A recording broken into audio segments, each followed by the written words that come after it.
Vous avez lancé votre blog ou peut-être même une autre activité et vous avez besoin de récupérer des emails qualifiés pour pouvoir vendre vos produits. Récupérer des centaines d'emails régulièrement, c'est très bien. Sauf que si ce sont des emails qui ne sont pas qualifiés, si ce sont des emails de personnes qui sont plutôt curieuses mais qui n'ont pas vraiment d'intérêt pour vos produits, ça ne va pas vous servir à grand chose. Vous n'allez pas vendre plus. Bien au contraire, vous allez vendre beaucoup moins. Ça risque de vous miner le moral parce que vous aurez des résultats, des statistiques qui seront très basses. Du coup, vous penserez que vous n'êtes pas bon ou que vos produits ne sont pas bons. Et ce n'est pas forcément une bonne chose pour vous, alors que peut-être vos produits sont exceptionnels. C'est tout simplement que les emails que vous avez récupérés ne sont absolument pas qualifiés. Donc, la première des choses que vous devez faire pour pouvoir récupérer des emails qualifiés, c'est de commencer par communiquer clairement et de manière ciblée. Vous ne devez absolument pas parler de manière généraliste, communiquer de manière généraliste. Vous devez avoir un persona. Donc le persona, c'est le terme marketing pour la définition d'un client cible, du client idéal. On appelle ça aussi du ciblage marketing.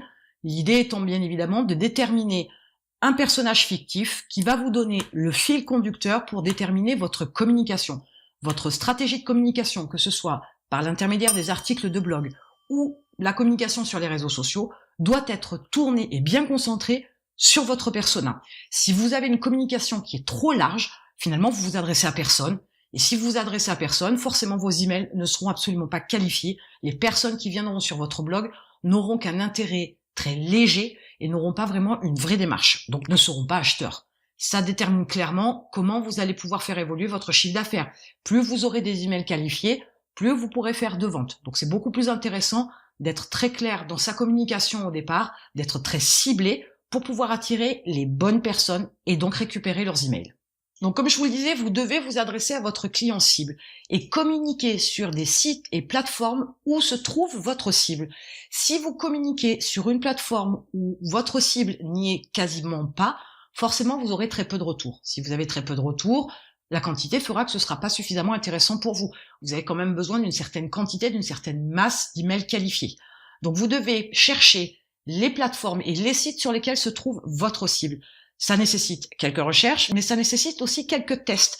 Quelquefois, on peut penser qu'une plateforme ne contient pas un pourcentage suffisamment important de votre cible, mais pour autant, vous pourriez être surpris.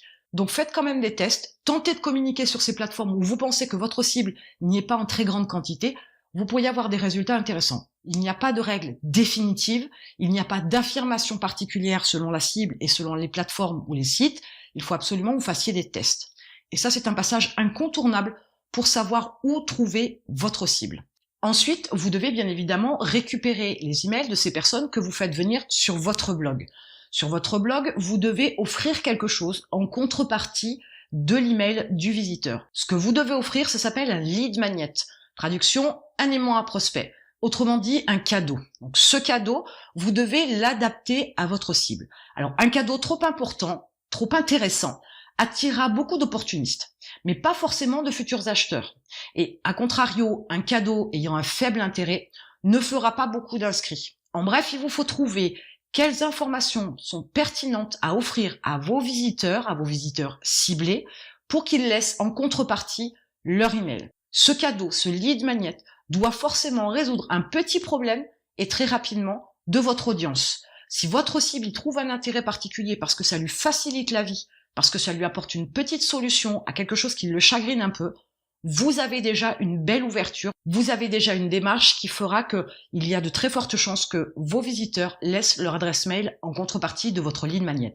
Il faut savoir que là aussi, c'est qu'une histoire de test. Entre le choix du support, il y a des cibles qui vont préférer la vidéo, d'autres vont préférer des e-books. Vous pourriez aussi voir des podcasts. Il y a tout un tas de possibilités de support pour ce cadeau-là, mais chaque cible va avoir sa préférence. C'est à vous de trouver quel est le support qui conviendra le mieux à votre cible. Il y a aussi à prendre en considération le contenu de votre cadeau. Pourquoi ? Parce que suivant le contenu que vous allez offrir, il est préférable de mettre ça sous forme d'e-book de façon à ce que votre visiteur qui a laissé son adresse mail puisse, une fois qu'il a téléchargé l'e-book, l'imprimer et s'en servir au quotidien. Ça peut être une checklist, par exemple, qu'il va être important de garder sous la main pour pouvoir s'y référer, pour pouvoir faire quelque chose, pour pouvoir faire une action, par exemple.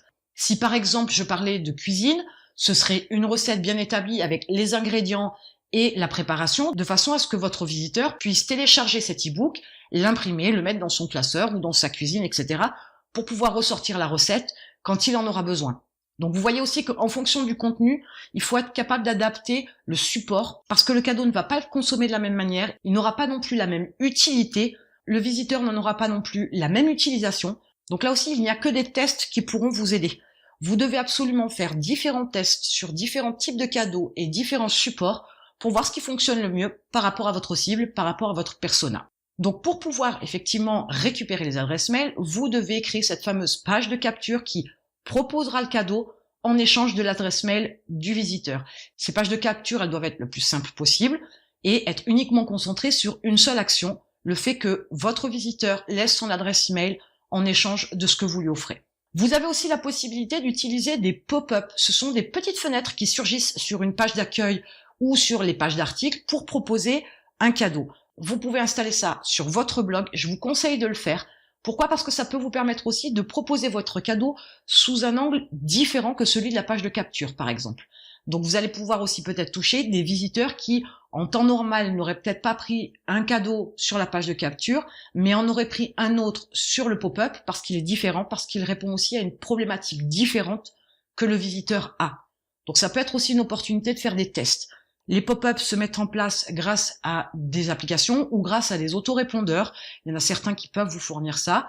Donc vous avez la possibilité de mettre ça rapidement en place et de voir ce que ça donne avec des tests et de voir aussi quel est le cadeau le plus sollicité, celui qui déclenche le plus d'inscriptions d'emails dans votre base de données. Vous avez aussi la possibilité d'insérer dans vos articles une autre proposition de cadeau.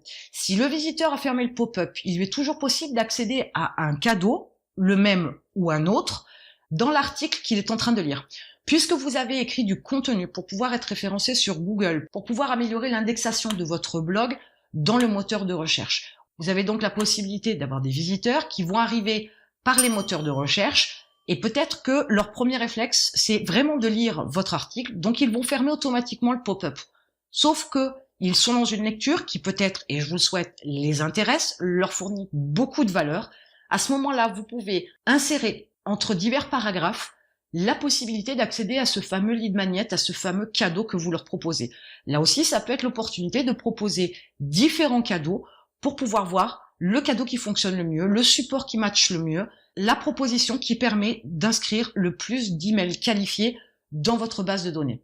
Ces trois possibilités-là sont assez faciles à mettre en place. L'intérêt, c'est que bien évidemment, tout est automatisé et que vous allez pouvoir centraliser la récupération de ces emails qualifiés au même endroit dans votre autorépondeur, dans une liste bien précise, même si vous pourriez éventuellement séparer ces listes en fonction du cadeau, en fonction du type de formulaire, en fonction du type d'approche, donc que ce soit la page de capture, le pop-up ou alors l'insertion de la proposition de cadeau dans un article.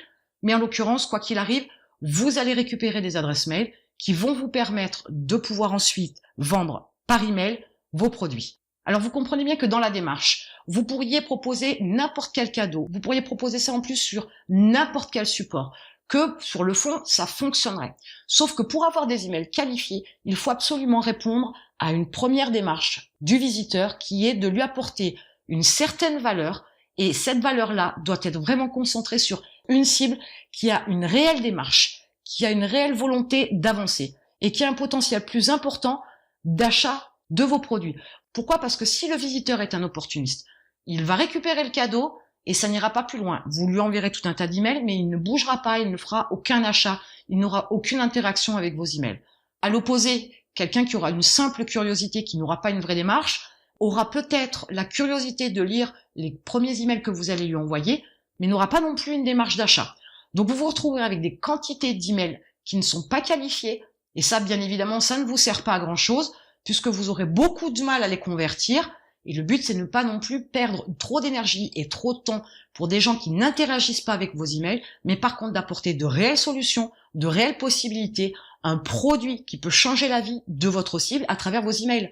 Donc dès l'instant où c'est trop compliqué, où le processus de déclenchement d'achat est beaucoup trop long, c'est que vos emails ne sont pas qualifiés. S'ils ne sont pas qualifiés, regardez à nouveau cette vidéo, repartez depuis le début, il y a peut-être quelque chose que vous n'avez pas fait, ou alors quelque chose que vous avez mal fait, et à ce moment-là, il faut rectifier le tir pour pouvoir avoir une démarche cohérente et pour pouvoir récupérer des emails qualifiés. Et en attendant, je vous retrouve de l'autre côté.